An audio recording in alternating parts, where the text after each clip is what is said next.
99% लोग अपने free time को या तो फालतू के गॉसिप में वेस्ट करते हैं या फिर फोन को स्क्रॉलिंग करने में वेस्ट कर देते हैं। जबकि आप इस फ्री टाइम का सही इस्तेमाल करके आप अपने इनकम को ग्रो कर सकते हैं, आप अपने नॉलेज को बढ़ा सकते हैं और आप अपने सोच को बढ़ा सकते हैं, यानी कि सोचने की क्षमता को बढ़ा सकते हैं। तो ये 5 कौन सी ऐसी चीजें हैं? सबसे पहला है अपने हेल्थ के ऊपर ध्यान दें। सबसे बड़ा इन्वेस्टमेंट आपका अपना खुद का हेल्थ है, क्योंकि स्वस्थ शरीर में स्वस्थ आत्मा का निवास होता है। ये हमने बहुत बार सुना है और पढ़ा है। तो यानी कि अगर हमारा शरीर अच्छा होगा तो हमारा दिमाग भी पॉजिटिव वे में काम करेगा।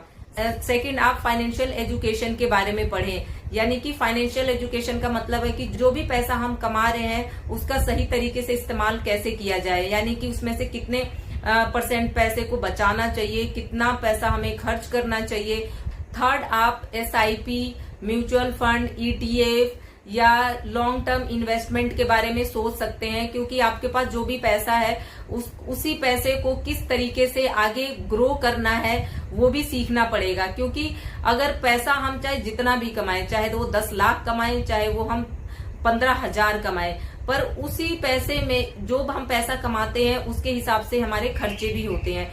तो वो जो पैसा है उसमें से किस तरीके से हम इन्वेस्ट करें कि हम आगे वही पैसा हमारे को और पैसा दे, इसके ऊपर भी हमें पढ़ाई करनी चाहिए और सीखना चाहिए।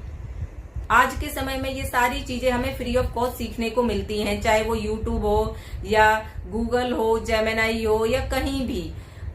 इसके साथ जो फोर्थ है वो ये है कि आज के टाइम में बहुत सुनने को मिल रहा है कि ह्यूमन बीइंग को AI रिप्लेस कर देगा, यानी कि जहां जहां ह्यूमन इंसान काम करते हैं वहां पे AI आ जाएगा।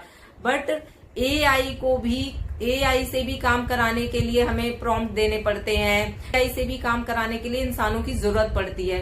तो AI को हमें एनिमी नहीं बल्कि हमें फ्रेंड मानना चाहिए, यानी कि AI की नॉलेज हमें गेन करनी चाहिए। AI के बहुत सारे ऐसे कोर्सेज हैं, यानी कि बिगनर लेवल से लेके एडवांस लेवल तक, तो हमें सीखनी चाहिए।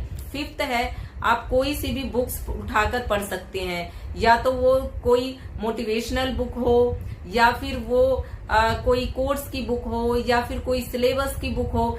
अगर आपको कुछ भी नहीं करना, सिर्फ नॉलेज ही लेनी है, तो आप किसी भी बुक को उठाकर पढ़ सकते हैं, ताकि आपकी जो नॉलेज है, जो अभी प्रेजेंट की नॉलेज है, उस नॉलेज से एक वर्ड भी तो ज्यादा आप सीखेंगे ना। अगर आप एक वर्ड भी ज्यादा सीखते हैं तो आपकी जो सोचने की पावर है वो आपकी बढ़ेगी।